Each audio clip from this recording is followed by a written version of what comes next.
It's predominantly yarn. It's a yarn shop because I love yarn. Hello, makers, and welcome to Making Conversation, a podcast where we celebrate all things making. My name is Jen. My pronouns are she, her. I get to take you to a very special place today. A very special place in Astoria, Oregon. If you know Vanessa, you know not only is she just a bright, shining light, almost as bright as the colors of her yarn, but she is also one of the most ambitious and go-getting people I have had the pleasure of meeting in real life. So the story of ōSHän Knits is a very impressive one.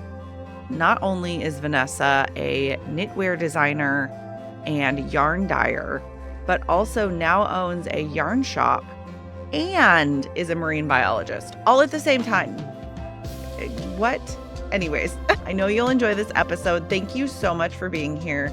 I love creating these. I love bringing stories to you. I would super appreciate it if you would hit subscribe, tell all of your maker friends, or even just people that you think would enjoy this. And let's get to it. What is your maker journey? Where did everything begin?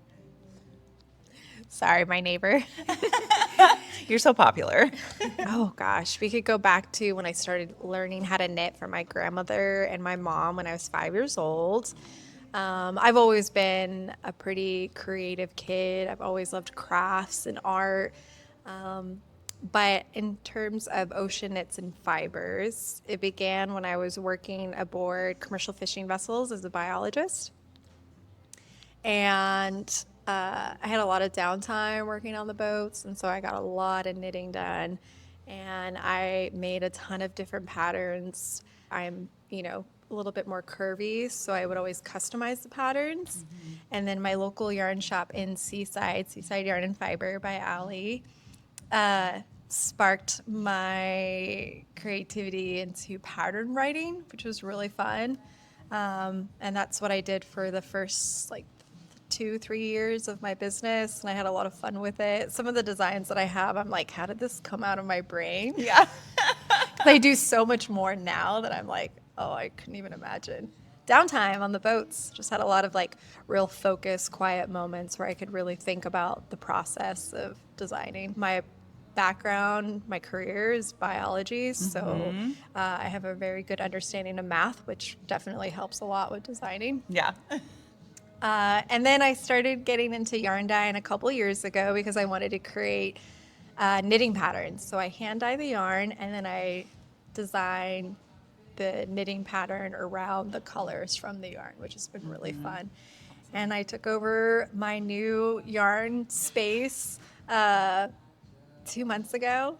It's been really fun and so busy. Let's go back to Mom and Grandma. So my grandma is an amazing knitter. She made all of my Barbie's clothes. She would make me really cute cardigans and stuff. When I was 5 years old, I spent a lot of time with my grandmother while my mom was working. So she taught me how to knit. And I don't know how she got a 5-year-old to pay attention for long enough, but she did. And, I wasn't making sweaters or even anything that you could wear, but I think she was smart. She's like, I'm babysitting this 5-year-old. Yeah. Let's get her into a craft to keep her busy. And then when I was a preteen and a teenager, my mom would knit these really beautiful stockinette scarves and little hats. So her and I would knit together. But I was a teenager, so I was very impatient and get really frustrated with the process, so I would give up a lot. And then it wasn't until I was in college and YouTube was a thing where I would sit down and teach myself how to do different techniques and stuff. But was only really making scarves and snoods until I became a fisheries observer and I had more time to focus on, the true skill of knitting. Let's talk more about the fact that you're a marine biologist, because I mean that plays into your business a lot. Yes, but I also think it's a very interesting part of your life. It is. It's not glamorous. I do not swim with dolphins. My friend, it's an ongoing joke with my friend group. They think it's hilarious. Yeah, I'm a fisheries biologist specifically. And I went to college in Ireland and I did environmental studies with a strong focus in marine zoology. I've tagged lion's mane jellyfish in Dublin Bay. I worked in conservation of sea turtles. So without even realizing it, I already had a strong interest in fisheries and conservation of marine animals. And then when I moved out to Oregon, I kind of fell into my fisheries observer job working aboard, commercial fishing vessels as a biologist. And a fisheries observer is an independent biologist that works aboard commercial fishing boats with fishermen. They're a great breed of people. I love them. And we collect data to help with the sustainability of fisheries. So we're not trying to get rid of fishing because we live in a local town that thrives on the fishing community for their economy. And so what we're trying to do is create a sustainable way of fishing. We don't want to overfish, but we still want fishermen to have support so they can continue fishing and provide for their families and their local community. And I've been doing that for 10 years. In January will be my anniversary, a whole decade. So, and yeah, I have no intentions of quitting because it's very important to me. There's ways to do it where we can keep fishing, but not doing it in a harmful way to the ocean. Let's talk more about you being on the boats and knitting, because I absolutely love that. I don't know, what was that like? It was awesome. I did get seasick a lot, so at times when it was rougher weather, it definitely sucked because I couldn't do anything but just lay there and self-pity. I had a lot of downtime in between hauls and the sampling that I had to do. And I would always hang out with the skipper or captain in the wheelhouse and just sit in the extra seat that they had up there and knit till I couldn't knit anymore. And it was great. I had so much time to focus on knitting and designing when I started to do that. And it also just kept my anxiety levels of being out at sea for so long. Sometimes I would be out for a month or 2 months.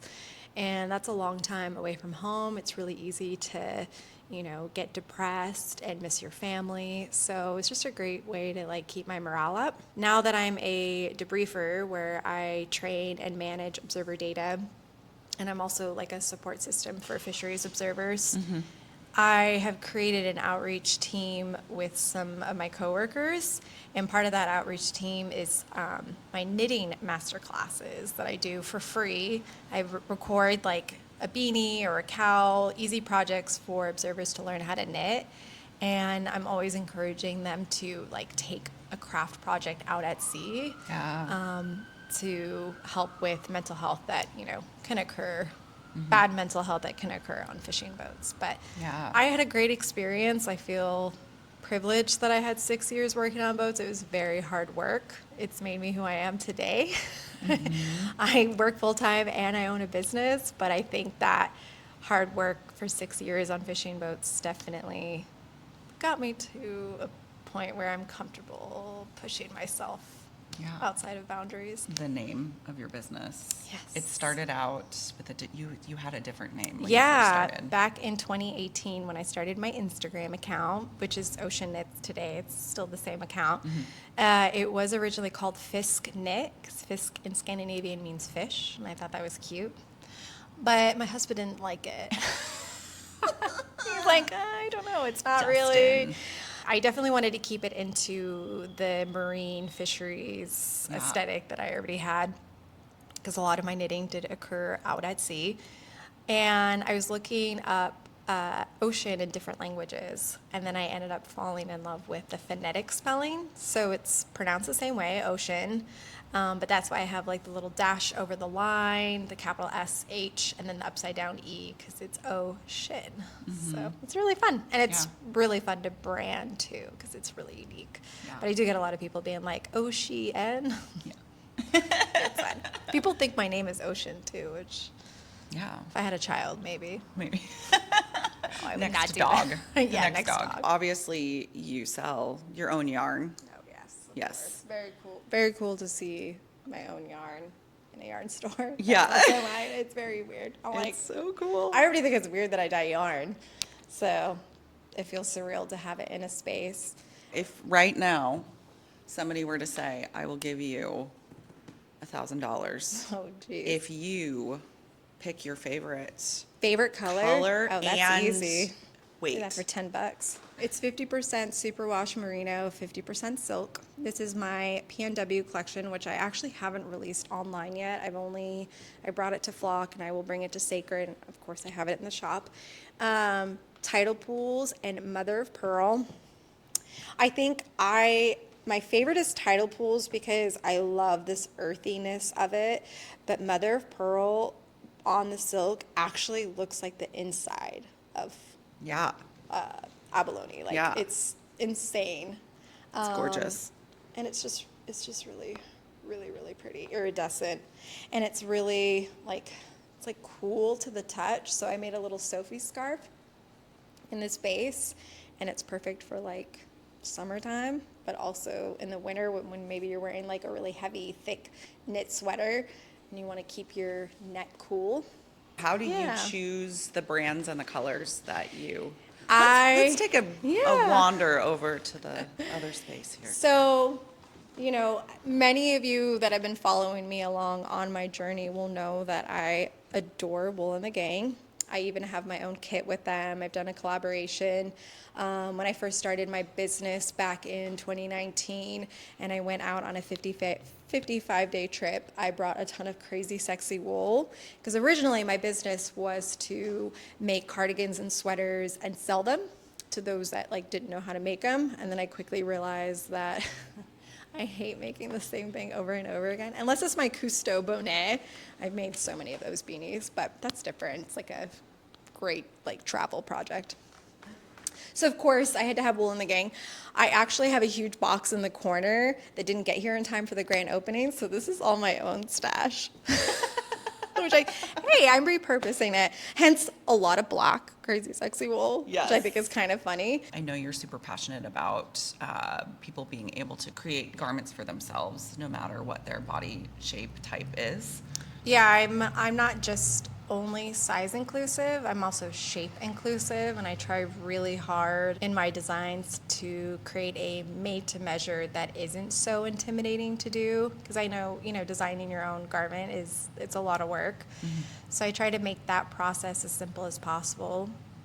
You do get to know your body very well in terms of measurement, but I want people to celebrate that and not think of measuring your body measurement, your shape in a negative way. Yeah. You're doing it because you're creating a custom fit, dress or top. The reason why I did it is because I'm somebody who is a small, but my bust is a medium, and no design ever took that into account. So that's how it started, was creating really cute tops that looked the same on everyone, regardless of what your bra band size versus your bust size. And even the sleeves are customizable. So some people may have big boobs but really skinny arms, or vice versa. Mm-hmm. And so the cute little cottagecore designs that I've created, you can't just do a one fits all. You can't do a small, medium, large. And so that's why I went that direction, and I kind of ran with it and realized that I could apply that to all of my patterns. So even a simple drop shoulder sweater, we take length into account, we take shoulder width into account versus bust width. So then that way you are wearing a drop shoulder sweater that looks the same on someone who's bigger chested versus smaller chested. And I think that's really important, because you see something on a designer and you're like, oh, I love that. Mm-hmm. You spend hours and hours and hours and lots of money to make it. Yeah. And then it doesn't look the same. And then you never wear it. Then it's wasteful. Mm-hmm. And so I'm just trying to help with that, help with overconsumption, and actually wear your knits, as yeah. I am not wearing any of my knits right now, but it's very hot in my store, so I do wear them at night when I go out after I close up shop. Yeah. So. Yeah. No, you've been running I've around. got my own closet here. It's great. My friends come over. If they forget a jacket, they'll be like, can I borrow a cardigan? Of course. What's the inspiration behind all of your colors? Because we've talked about this before. You wear a lot of black, and obviously your yarn is not that. I am known in the fiber community for over dyeing everything that I make black, which isn't true. Not everything I knit is black. But if I do have a piece that is colorful and I want to wear it, but I don't, and it's not hand dyed yarn, then I will over dye it black, and then I wear it so much more. I absolutely love colors. Obviously, it's part of my brand's aesthetic. But I love knitting with colors. It brings me so much joy. I live in a very gray, moody corner of the world, and it just, keeps me happy. I can't knit with black yarn. It's torture. And so yarn dyeing gave me that outlet of being able to like have fun with color, and then kind of like let other people enjoy it, or I can enjoy it knitting it. But I can still, sport my all monochrome black look. I did wear colors at Flock. I wore the cream yarn with some white pants. Yeah. I didn't wear any black the whole weekend. I know. And then the second day I wore a bright pink top and black pants. Okay, I did wear black. You did wear black. And I did wear black shoes the whole time. But I did. It was cute. And for the grand opening, I wore a whole monochrome pink, because the trim in my store is all pink. And I love that for my brandings and my website too. I love rainbow. It's part of my aesthetic, but pink is my favorite color. Yeah, the ōSHən can be really colorful. Yes. Oh my goodness. My tropical collection was so much fun. I went to Australia for a work conference, which was a huge milestone for me when I moved to the States after college. Before I met my husband, that was where I was headed, was Australia. I met my husband, and I absolutely adore where I live. I love Astoria. So no intentions of ever moving to Australia, but it was very cool to end up there with my husband and with work, because worked really hard to get there. And so, of course, I had to go diving in the Great Barrier Reef, and that's where that whole collection, because it was insane, the colors. It's a rainbow under the water in the Great Barrier Reef. Let's talk about the shop, because this is a big deal. You just opened like a month ago. Yes. Technically, the grand opening was last weekend. Yeah, Labor Day. Yeah, Labor Day was the first day, official day being open. Yeah. So what made you want to open a physical space? I mean, isn't it everyone's dream to own a yarn shop? Like, let's be real. Everyone would love to own a yarn shop. I never thought it would become a reality, because Tammy, the previous owner of this space, and it was a yarn shop beforehand, already filled that need in the community. And so when she reached out to me, and we spoke about me taking over the space and keeping it, a yarn and craft store, because we live in a small community and we want to be inclusive of all crafts, not just knitting and crochet or anything fiber related. It felt very surreal. My husband cried, happy tears. Yeah. The whole process just felt very serendipitous with the timing. I originally wanted to go out on a research survey this past summer, and decided that I wanted to actually take the summer off from going out to sea and enjoy my summer, which is hilarious because I ended up getting a yarn store, which meant way more work. But because I didn't go on that research trip, I would have never known about the space, because I would have been out at sea without service. So between that and, having that connection with Tammy, and my business was at a point where I felt like I could grow it into a yarn store, the timing was just really good. I've had really good luck with timing, even like moving out here and meeting my husband and getting my job, and I've always been in the right place at the right time. So it was good. The universe has your back. Yeah. We've talked about how important it is for you to not just be a yarn shop, but also a community space. Yeah.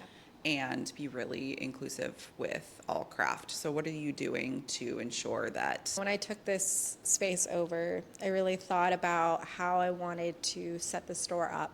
My first priority was creating a welcoming, warm space, but also lots of seating, but different like corners to suit tons of different people. So we have like our single like chair and ottoman over there where someone wants to maybe just like decompress. We have like a living room. You can like kind of hang out in that space and chit chat with each other. We have a really long table so we can have massive groups for crafting nights. I want everybody coming into the space to feel comfortable regardless of if they even craft at all. I live in a small community, and so even though we do have a large fiber community here with weaving, spinning, crocheting, knitting, it's still quite small. There's only 10,000 people in Astoria. And I just felt like I love to dabble in everything, so why not make my store the same? It's predominantly yarn. It's a yarn shop because I love yarn and it's so much fun shopping for yarn. But I have like my craft corner over there, catering to watercolor paints, paint by numbers, other types of fiber arts like weaving, loom, embroidery. My second priority was creating a space that we could utilize for different types of events. So for an example, last night we had our first Netflix and Craft. I was very excited. A lot of people told me that I should name it Netflix. But again, trying to be inclusive of everyone, Netflix and Craft instead of Netflix and Chill, which I thought was kind of a cute play on words. It was good. That was our first one last night, and it was amazing. We had a full house. We had an embroiderer, felting, crochet, knitting, coloring, diamond painting. Like, it was amazing. And I think that was the point with the Netflix and Craft, that you can come in and do anything that brings you joy, that helps with your mental health. A lot of people that came yesterday, I'd never met them before, and a lot of them were moms that, you know, have been momming it up for the last few years with babies and toddlers, and they're finally getting a chance to kind of like leave the house alone. And a few of them were here last night, and it was just amazing. You could tell they really needed a community of women, and they got that last night, and that was very, very special. And that was like the whole point that I wanted to take over this space, was to create that. Yeah. It was really cool. It was very cool. As a business owner, I also have to think about my customer base to be able to keep this space alive for my community. And what better way than to teach others to crochet and knit, because then they'll want to come here and buy yarn and support the store. So we have a lot of classes. But yeah, I'm excited to keep growing on the events. I also carry Blue Sky Fibres. This is a really special brand to me because everything that I've made for my wonderful mother-in-law has been in this company. Their patterns, but also their yarns. So I have Woolstock and Woolstock Light. This is a very special brand because I know my mother-in-law is going to come in and be like, all right, I need a cardigan in this color. So it's just kind of an ode to her amazing support the last 10 years that I've been married to my husband. I know that this is a special spot over here. Yes, it is. Local fiber artist Erica. Erica's brand, North Coast Forge and Dye. It's so special. She grew up in Alaska. Both of her parents were fishermen, so of course her and I have a lot in common in there. Her labels are actually old like marine maps, which is very cute, and I love how it's repurposed. But her whole brand she is obsessed with foraging for mushrooms. She has created a whole community around that, especially for women who are moms and want to have outdoor activities with their children. They go and forage for safe mushrooms, because you have to be very careful with that. And she decided, with all of these mushrooms that she was collecting, with these retreats she was doing and taking people out, she made dyes, and she dyes yarn, and then also these gorgeous silk scarves. It was just really exciting to give her a space in a yarn store because she has not had that before. And it's just amazing. Her little labels, she has the species of the mushroom. Erica will go and do like a vertical hike for 3 days. All of the pink mushrooms are really hard to find, and where you have to get them is usually like cliffside. She's an inspiration, and just a very interesting person, and lots of love went into this one individual skein. The moment when we set this up Friday night before the grand opening, it was just we were both teary-eyed because it's a big deal. Yeah. And it was very cool to share that experience with her. So, as somebody that lives in the Pacific Northwest, I have visited Astoria a few times, and it is such a lovely place. So,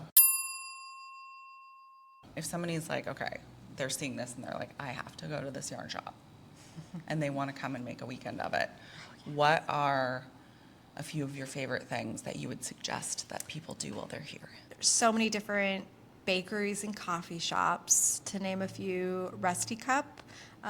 They're part of the Liberty Theater building, which is where my shop is in. Liberty Theater is a nonprofit. Orchestras, shows, Rocky Horror Show was here last night. The Ghost Tours is here tonight. Oh yeah, we want to do that. Oh my gosh. Yeah. Y'all, ghost tours. We gotta go check out the creepy base. I got a creepy basement in the shop. My friends love it. It's pretty funny. It's very much haunted. Yeah. If we go down there and I get ghost footage, I'll add it. Oh wait, we have, hold on. I know. Yeah. Ghost footage.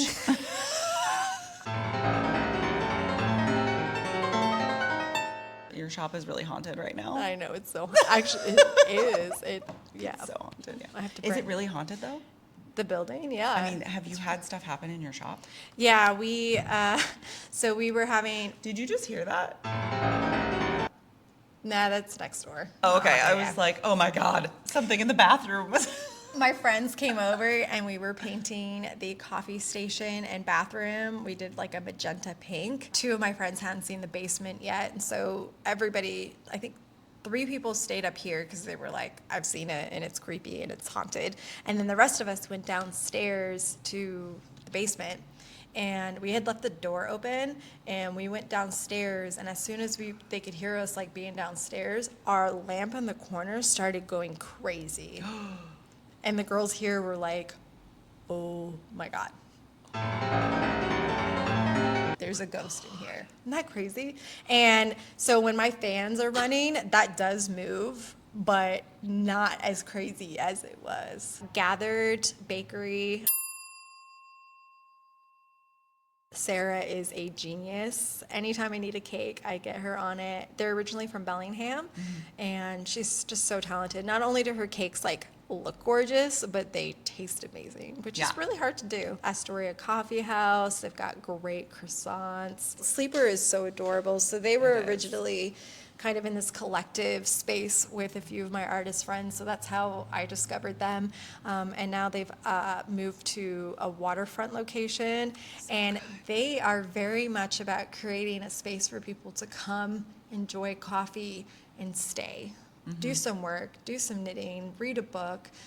They really created a community space in there, so that was really fun to see, how aligned we were with our intentions as business owners. And yeah, great coffees. Retail, Shortwave, Ari does an amazing job creating a space, providing opportunities to local artists, small businesses that create garments, beanies, knickknacks with intention. And then Shift and Wheeler is also very fun. They're very body inclusive, body positivity inclusive. Body positivity.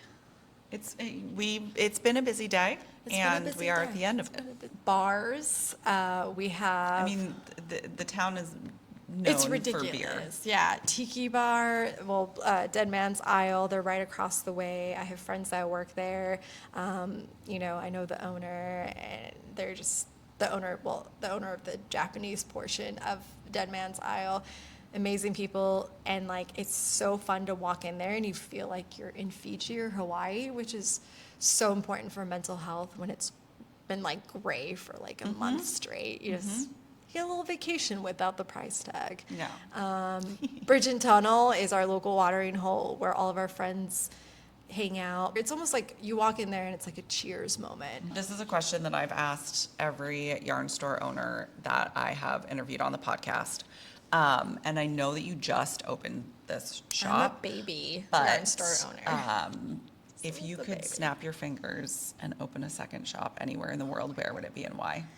I actually already know that because my dad is French Italian. He lives in Lyon in France, and he joked the other day about, he's like, well, if you grow your empire, you can open up a yarn store in France and I'll run it for you. So yeah, Lyon, I think it would be really fun. What is one thing that nobody knows about you? Nobody, like even Dustin? I mean, well, no. I mean, like That's the a lot. greater community. I don't think there is anything he doesn't know about me. Yeah, I was gonna say. I'm sure there's a few things that he wish he didn't know about me. One thing that the fiber community doesn't know about me, oh my goodness, I don't know. I feel like I'm an open book. That's a really hard. Somebody asked me that too, and that's why I started asking it. And it was like, I can't. I'm just like such an open book, and I put everything on the internet. I guess one thing that the fiber community probably doesn't know, unless you like get to know me like on a more personal level, is that I am very insecure about everything that I do, but I come across as if I have everything together, like I've got my shit together. It's not the case. I'm always self-doubting in everything that I do. And I think that's why sometimes I get very like, like I don't enjoy my moments enough. Because I'm just constantly like moving forward to like keep going because I am a perfectionist, and that definitely stems from my insecurity, is that I never think that I'm good enough. Super afraid of failure, but I am very privileged to have the ability to like switch that part of my brain. Yeah. So I can look like I've got my shit together. But who really has their shit together? No one does. No one does. No one I think that that's something that we're all just making this up as we go. Yeah. And like, it was funny when I was at Flock, and I was talking to Marcella of Little Wings Fiber, and she was like, you've hired someone in the studio, you have a yarn store. Like, girl, you were just like, every time I get on Instagram, you are just got something new going on and you're doing amazing. And I told her, I was like, Marcella, people don't see the struggle and like being here like until 2 a.m. in the morning to get stuff done. I did take a little video of me being here eating Thai food one night, late at night, to kind of like let people know that don't compare yourself to other people. And it's okay if you're not at that same point. And remember that, the tears and the blood and the sacrifices that people have to make to get to that certain point. And it's totally fine if you don't want to do that. There are times where, I think about a simpler life and not being so motivated. It's very annoying being motivated. You overextend yourself when you're overly ambitious. This feels, are you talking about me? What is yeah, exactly. And so I think it's a really good point. And I think that because we're all so involved within, not all of us, there was actually somebody here last night who doesn't have Instagram, and I was like, wow. But so many of us are so involved in social media.